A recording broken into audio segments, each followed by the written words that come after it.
1983 সালে মুক্তি পেয়েছিল শেখর কাপুরের পরিচালনায় হিন্দি ছবি মাসুম।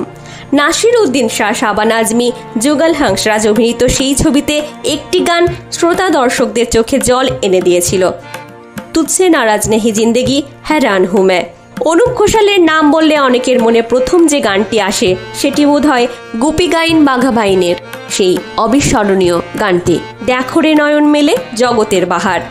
বাংলা ছায়াছবিতে তার আরও গান জনপ্রিয় হয়েছে, সে কথা সংক্ষেপে বলে শেষ করার নয়। কিন্তু সর্বভারতীয় শ্রোতাদের কাছে অনুপ ঘোষালের যে গানটি চিরস্মরণীয় হয়ে থাকবে সেই গানটি তাঁরই যে গাওয়া হয়তো অনেকেই জানেন না। মাসুমের সেই গানের লিরিক্স লিখেছিলেন গুলজার। গানের প্রতিটা শব্দ যেন হৃদয় ছুঁয়ে যায় আজও। গানের সুর দিয়েছিলেন রাহুল দেব বর্মন।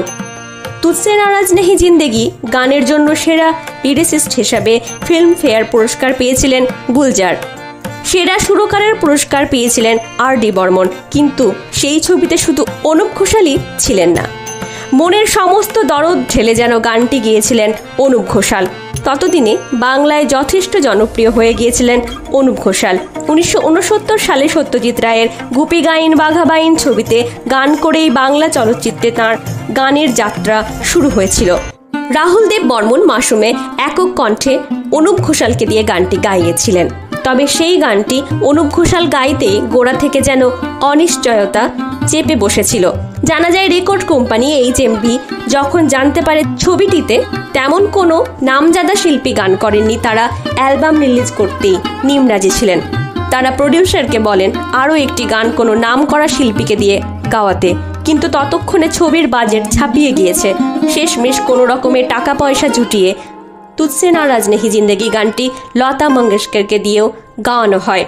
লতার কণ্ঠে গাওয়া সেই গান স্বাভাবিকভাবেই জনপ্রিয় হয়ে যায়, কিন্তু একই সঙ্গে অনুপ ঘোষালের গাওয়া গানটিও মানুষের মন ছুঁয়ে যায়। অনেকে মনে করেন তার গলায় কিশোর কুমার আর হেমন্তের স্বরের যেন সঙ্গম ছিল। ওই গানের পর সেই সময়ে অনুপ ঘোষালের পরিচিতি রাতারাতি বেড়ে যায়।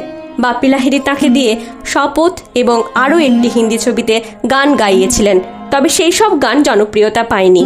ডেবিউ ম্যাচে 100 রানটাই রয়ে গিয়েছে ইতিহাসের পাতায়। নমস্কার কণ্ঠে মন্দিরা।